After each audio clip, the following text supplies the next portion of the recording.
Guruve Gaura Chanjaya Radhikaya Tadale Krishna Krishna Bhaktaya Tadabhaktaya Namo Namaha Pancha Kalpaturubhyascha Kripa Sindhubevacha Patitanam Pavanebhyo Vaishnavebhyo Namo Namaha Jai Shri Krishna Chaitanya Prabhu Nityananda Sri Advaita Gadadhara Sivasari Shri Gaur Bhaktivinoda Hare Krishna Krishna Krishna Hare Hare Hare Ram Ram Hare Hare. Dandavat Pranam devotees. This is just a quick follow-up to the last couple of live broadcasts that I did regarding the subject matter of the quote controversial statements about Srila Prabhupada in his books. So I'm answering a particular devotee's question to try to speak more directly on specific statements of Srila Prabhupada and how we can understand them. I don't really have time to do that, but I'm trying to be, courteous to get back to this devotee as quickly as possible. And basically, it was actually a couple. And I'm going to try to answer one part of it, which was Srila Prabhupada's discussions about women in general. So one way to understand things is that for those who are realized souls, they do not see everything according to material perspective, but they see things according to spiritual perspective. In spiritual perspective, male and female dynamics are couched as Purusha and Prakriti. Purusha and Prakriti. So, Purusha and Prakriti have certain dynamics. Those dynamics manifest in the material world as male and female principles. Under the influence of false ego or ahamkara, this Purusha and Prakriti bhav, which manifest in male-female forms and mentalities and so forth, are byproducts of material energy. And as I expressed yesterday, Srila Prabhupada's statements were never criticizing or speaking about individual persons because we're not the body, we're not the mind, we're not the karmic temporal packages we have. So Srila Prabhupada was not criticizing anyone.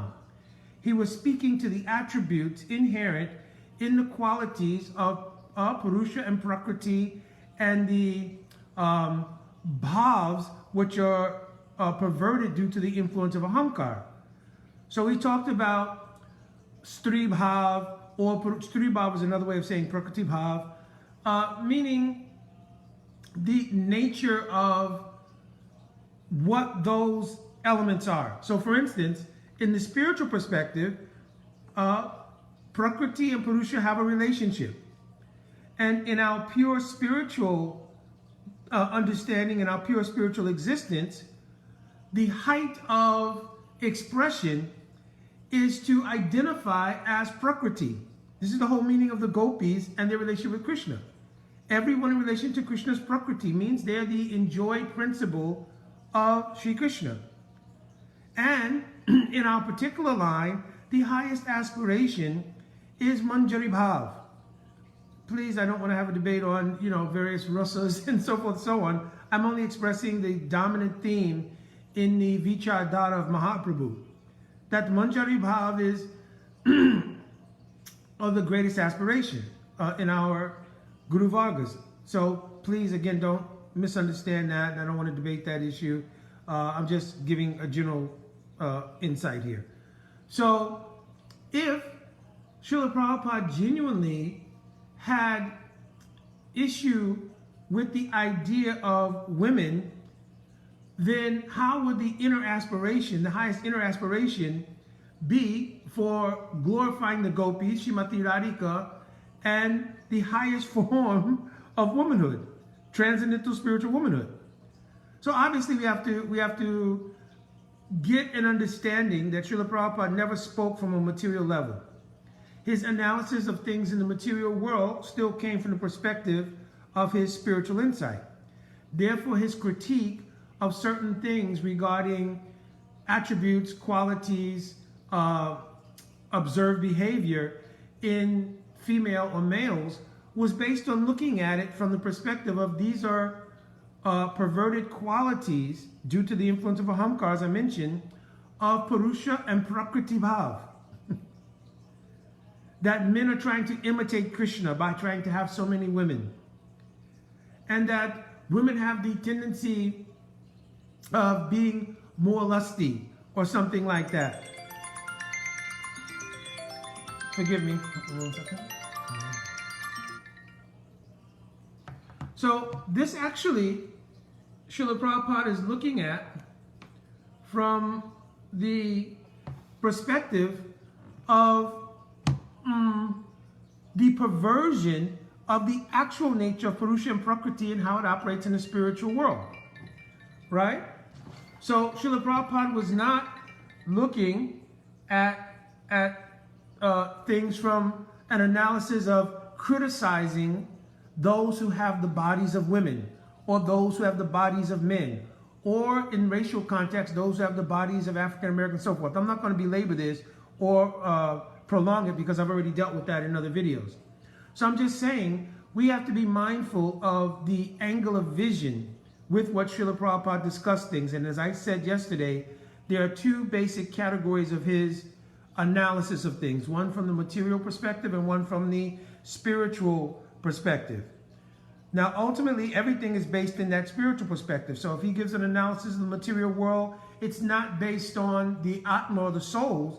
It's based on the karmic packages that manifest as perversions of Purusha and Prakriti, right? So it's not an analysis of material women, so to speak, because nobody is that thing. Nobody is the material woman. Everybody's actually the soul.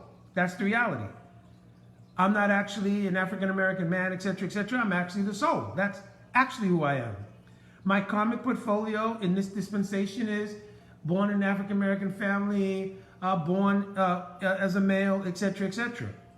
But you can even see that people, especially now, the subjective content of people's emotion and so forth can shift. So a person can have a male body and feel themselves to be female. So if you can understand how even subjectively in the material world, of course this is due to other considerations, I'm not discussing that now, but if that can happen subjectively in the material world, how is it's difficult to understand that looking from a spiritual perspective, that Srila Prabhupada would see way beyond any material forms, understand the soul, and be critiquing the various conditions of the workings of material energy. This is not difficult to understand, really.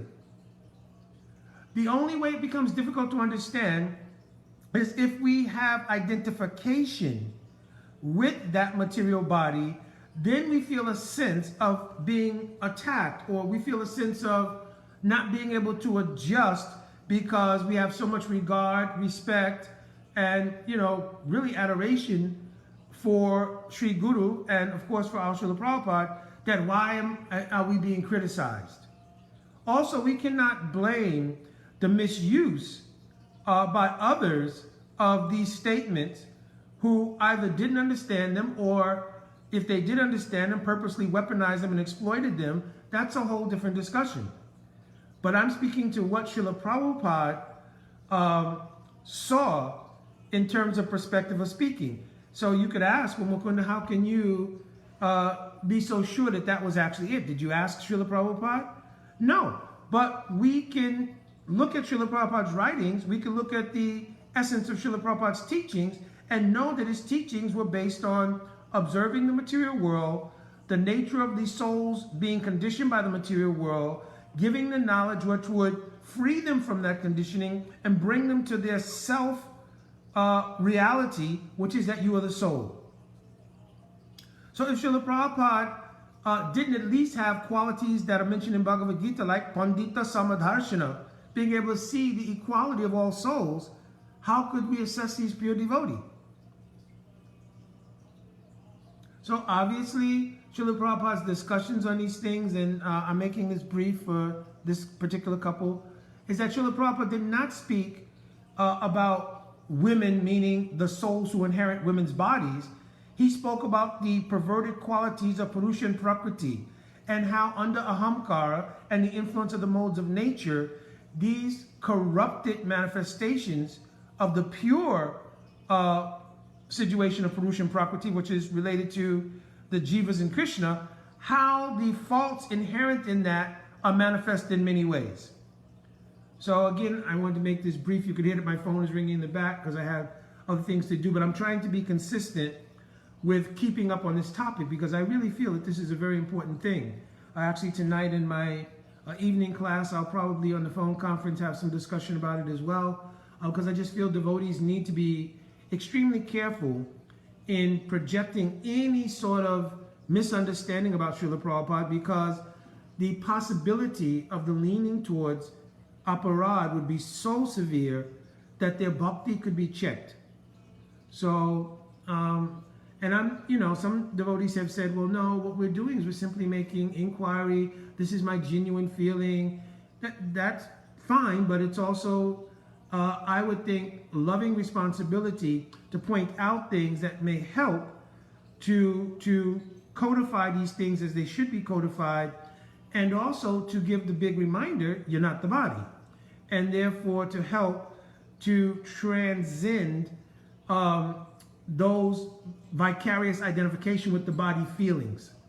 All right, my Dandavat Pranam. This was extremely short.